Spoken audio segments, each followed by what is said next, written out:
I just got back from a party and we're taking pictures. Next thing I hear someone says, "Oh, you smell so good." And I'm like, "Thank you."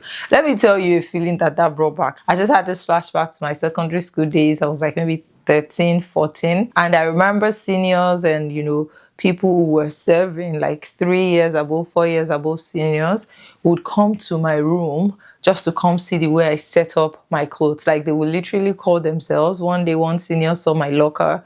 That's my cupboard. Like would have these designated ones. And then you have to do what you have to do with it. Make space for your provisions and then your clothes. I went to a boarding house.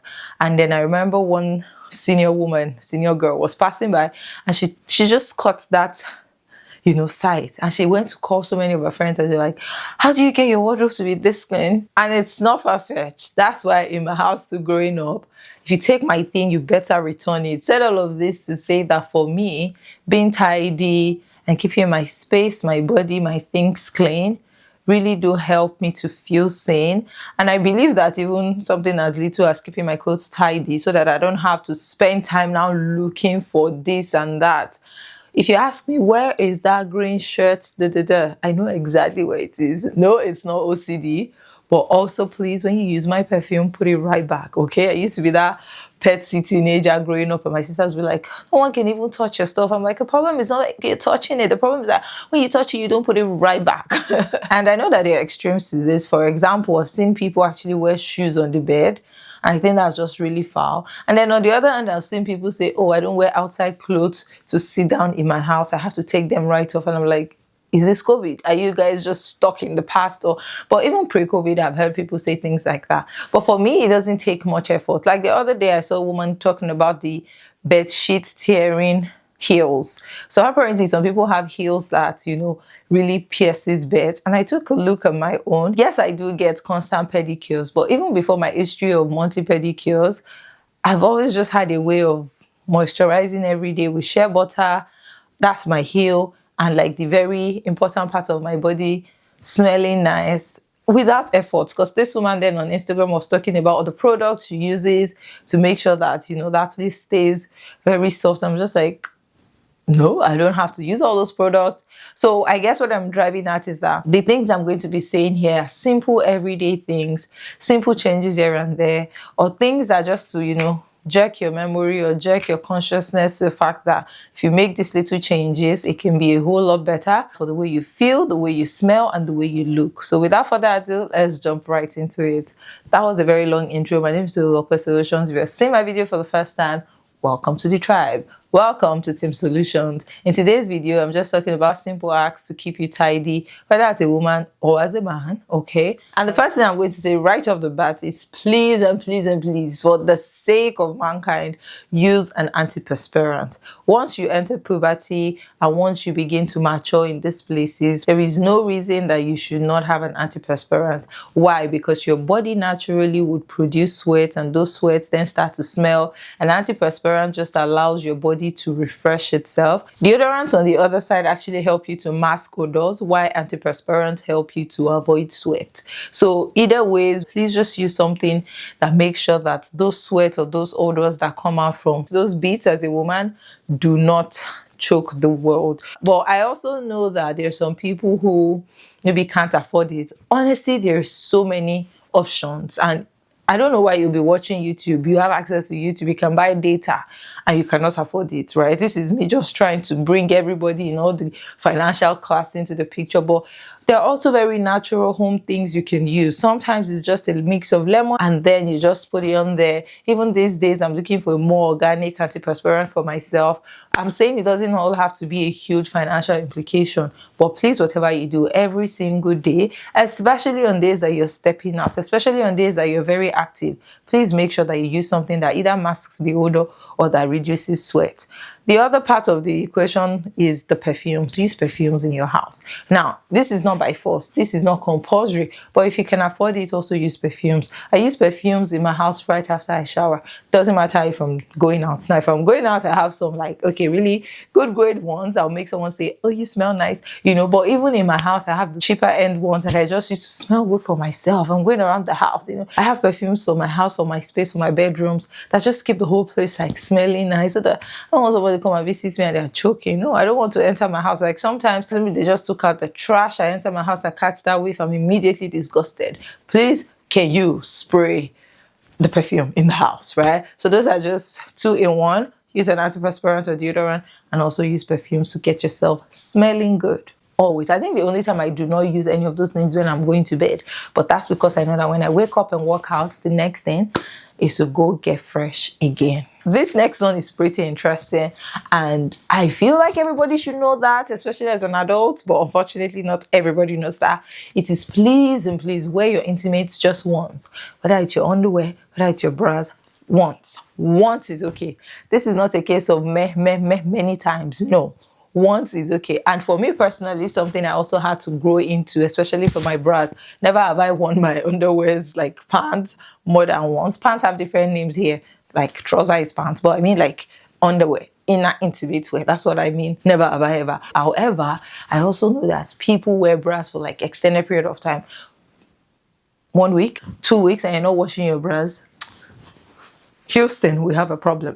Anything that even touches your coochie directly, that is a no-brainer. Whether it's your intimate, or maybe you even wear tights to the gym without underwear, or you wear your pajamas. That's what I mean. When I also wear my pajamas, just like I do for my kids, is once and is out. Except I'm wearing maybe when I'm on my period, and then I have like my tights under before I wear it. I can repeat it for like 2 days. But if it touches directly on those days I'm not on my period, next day is out in the laundry. I would rather go through a heavy laundry folding and sorting than wear it again. The same coochie oil goes back on the same coochie. Don't you itch?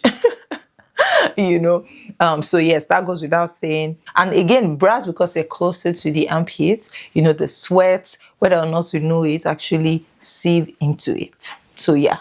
Third thing is, this is a formula that I think they should teach in elementary school, and it's just wipe, water, wipe. That's simple. When you do number 2, wipe, water, wipe. When you do number 1, wipe with a tissue. But when you do number 2, the formula is wipe, water, wipe. If you don't do that, let me tell you, first you wipe with tissue, okay? And then you use water to rinse it, okay? And then you pat that water dry again with tissue. It goes without saying. And on that note, I want to say thank you so much to Tushi Bide for sponsoring this segment of the video. Now, like I said, the formula is wipe, water, wipe. But what Tushi Bide does is that installing this on your toilet actually just eradicates that. Because once you sit down, you're done with business. All you have to do is just press a button, and then from inside of your toilet, it comes right out, wipes it for you, dries it for you, all clean. It is an eco-friendly solution, because obviously then you don't have to start using tissue paper for the wipe, water, wipe formula. And also it's very aesthetically pleasing, modern and sustainable solution to this number 2 business. So I'm going to show you guys what it looks like. It comes with different parts that are necessary in the installation of this. Easy installation at that, I must say. And also it comes with a guide on how to install it. I have an oval seat, and that's why I have this shape. However, if you also have the elongated toilet bowl, you can also get an option for the specific type of toilet bowl that you have. I remember I first heard about this when my friend said it. I was asking her that, here when my kids go to school at 4, 5, they wipe themselves. And I was like, so do you maintain the same thing at home? And she was just like, no, we have the bidet. I'm like, what's the bidet? And I was just like, I've seen a couple of these things. Gotta have it. Absolutely love it, even for myself as well. Now, the installation is also pretty easy. You're going to need an electric socket for this particular version that I have. Screw and unscrew here and there. Tada, you have it. And as you can see, this particular one also comes with a new toilet seat cover for you, which just makes the whole thing very seamless and very easy. So once you're done with your business, all you have to do is just press a button. It has different buttons for different functions. And once you're done, you just press the one that applies to the business and the do you want to do. And that's it. A game changer. I personally love it. Having said that, if you're looking to get yourself a Tushi Bidet as an upgrade, I'm going to put a link in my description box. There's also a code for you to get a discount. So hurry and check it out before the offer ends. Next option is also something that I feel like I have gotten accustomed to, especially while working in the bank. If I step out of my house for an extended period of time, then I would shower before I get in bed. If you've gone out, you've had an active day, whether you work, you've gone to the office, by the time you come back, I think that your sleep will even be sweeter for it, period. This next point is for my makeup girlies. Please, I see some of my friends do this way back when. we've come back from work, we've come back from hanging out or partying and straight to bed with a full face of makeup. I could never. And this was even before I started struggling with acne in the past as well. I could never. So even if you don't take my previous point, which was for you to shower, because obviously if you shower, then your face will be clean anyway, it's also at least try. Take off your makeup, wipe it out, then wash it with soap, and you can sleep as a baby, right? Your face is one of the most delicate parts of your body. Please do not sleep with your makeup on. I don't even know how you feel settled. I could never, like, when I want to take a nap during the day sometimes and I have makeup on, honestly, my neck, I feel like my neck position is not like relaxed. And then I have to then use another pillow that is not my usual night pillow. It's just a lot of stress. That's the days I have makeup on. So imagine going to a whole 8 hours stretch of sleep with my makeup on. I could never, never have, never will. So please, maybe baby steps is to make sure you wipe it off, but please, the goal is to get to the actual goal of washing it. And the next thing regarding makeup is also, please wash your makeup brushes and your makeup beauty blenders after every use. After every use, especially these beauty blenders, because they go skin deep, right? You tap, tap, tap, tap, tap, tap, tap, and then it has some like deep products in there. Sometimes I've seen a couple of influencers, I'm just like, it's not hard to know dirty people. It's not, because the gods to even bring that dirty beauty blender on camera. We can tell you use it like 10 times, you know, not to judge, but I mean, from where I stand, I was just like, why are you repeating that? But yeah, hoping they see this video, hoping they see the lights. And these people, obviously, maybe they don't even deal with acne because their genes are great. And that's why they say that not every skinny person is healthy. Not everybody that has acne is dirty, right? Because you'll be shocked that people who even have clear faces are doing this dirty behavior. And when I used to struggle with acne, it was just a part of who I was. Like, use it once and drop it. Put that on top of, how do I even want to carry all those boogers or yuckiness from my acne and put it on my face again? But anyway, that's just something that I think everyone should do, acne or not. Just do it. It's like the working out part, right? It's good. It's clean. It's the clean thing to do. Next thing as well is brush twice. Brush twice, especially if you're in your 30s. Listen, I know that this life seems day after day, but can you imagine that in 20 years time, now you're 50, me myself like this? By the time my daughter is 18 going off to college, I'll be like 40 something. Hey. Anyway, said all of that to say that people in their 50s, 60s usually have issues like, oh, they're now starting to remove teeth at an early age being 50. You see some people already have holes in their teeth. But brushing your teeth twice, if we do it for our kids, these are the things that, and this for me was also something that I picked up when I started doing it for my kids. I would go to the dentist for my kids, and I had to now start asking myself that even you have eaten more cavities in this life than these children, what are you doing to take care of your own self, right? And that's why I started to, you know, but if maybe as a kid this has been a part of your life, kudos to you. Honestly, your future self is happy and is thanking you for it right now. But if you don't, it's not too late to start, no matter your age. Just make sure you're prioritizing brushing your teeth in the morning and also before bed. Next thing is also to shave your privates. This I know is very controversial. Some people like to do it, some people don't. But just like the same reason we use deodorants, right, to mask odor or reduce sweat for antiperspirants, really having hair in your intimate area harbor more sweat, and then those sweats come out and they're, you know, more gross. But I also know that some people have hairs and they're able to wash it, they're, you know, taking care of it. Then if it's just your preference and you don't care for the aesthetics of shaving your lady bits, honestly, that's your personal preference. What matters is that you wash it. But imagine that you already struggle with keeping these things clean and then you still then don't shave it, double wahala. And for me, I started waxing even more so maybe 5 years ago, and I am not looking back. Especially the Brazilian. I wish I knew earlier, because of all the ingrown hairs and stuff that come from using shaving stick. Creams are also not safe. Let me tell you, creams are not too safe. Maybe they're safe for the bikini area, but do not put shaving creams in touch. They even write it there, but you know, some of us, all these things are toxins. All these things are toxic, right? And we don't want all these chemicals, especially the ones we can control. Let's control it. But if it's even shaving sticks that you have for your armpits, go for it. But whatever you do, if you want, if it's a cup of tea, please shave. Next thing is, please stop picking your nose, especially now without washing your hands. even adults do these things. Like, this is something I'll be shouting at my kids, hey, go wash your hand. I'm monitoring them as I see they're picking their nose. So go wash your hand. No. Right? And this is why they say, you don't know where hands have been. And honestly, I am not what they call those people that have phobia for germs. I'm not germophobic or whatever.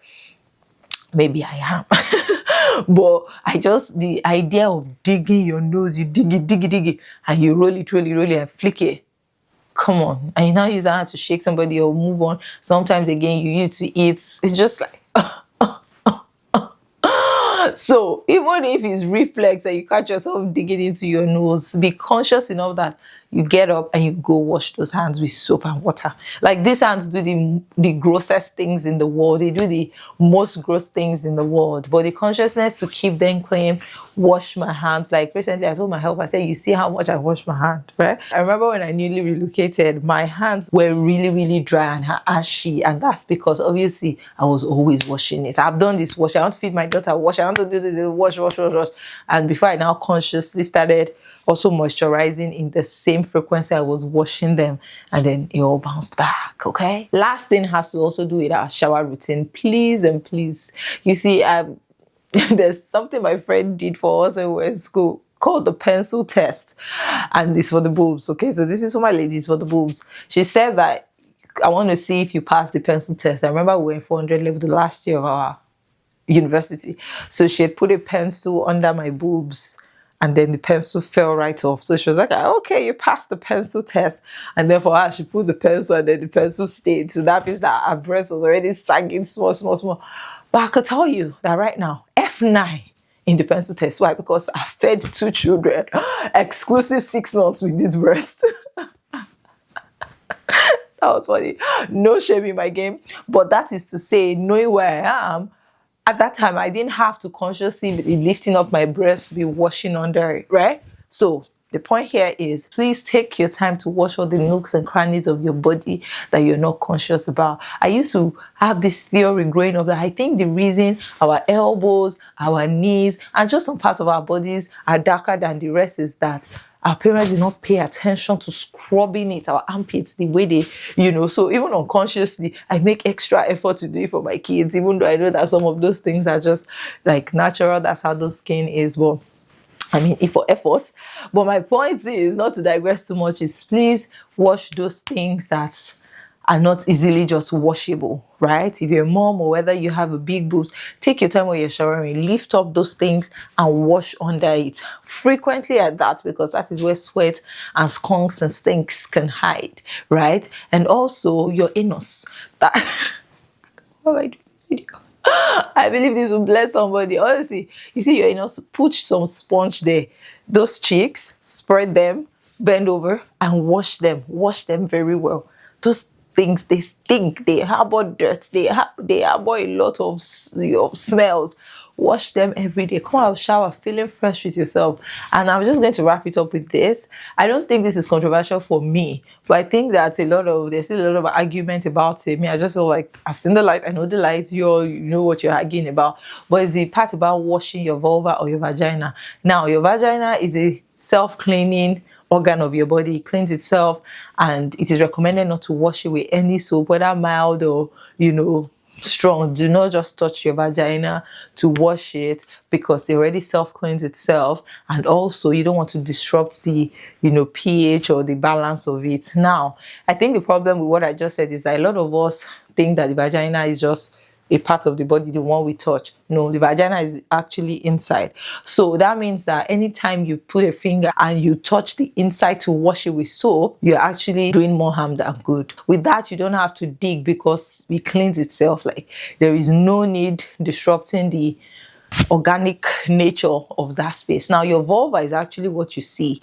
the pink one that you just can't see, just the surface of it, and then where your clitoris are. That is your vulva. And with that, you can use a mild soap. Personally, I like to even wash it like the same sponge I'm using to wash my body. I use it to wash it without, obviously with the sponge, I can't be going inside. This is TMI. But I believe you help somebody, right? Wash it and then rinse it very well. So for me, I think that a lot of things go on in that area for you to say you're not going to touch it with soap and you just want to be using water. periods or inconsistencies as a mom. Inconsistencies, is that what they call it? When you sneeze, inconsistencies. Hey, you know what I mean. When you sneeze, those things that I'm going to put the word here. Sorry, English is not my first language. Yoruba is. But you guys know what I mean. Ovulation, all those kind of things. Using a mild soap. If you already use a mild soap to wash your body, a bath soap, all this little light ones, you can just use the same to wash as long as you're not touching the vagina to then clean it. Then all is well. All is well. That ends well. With that, I have come to the end of this video. Feel free to build on these things and put your own hygiene hacks in the comments below. Bye for now. Whenever your heart is broken.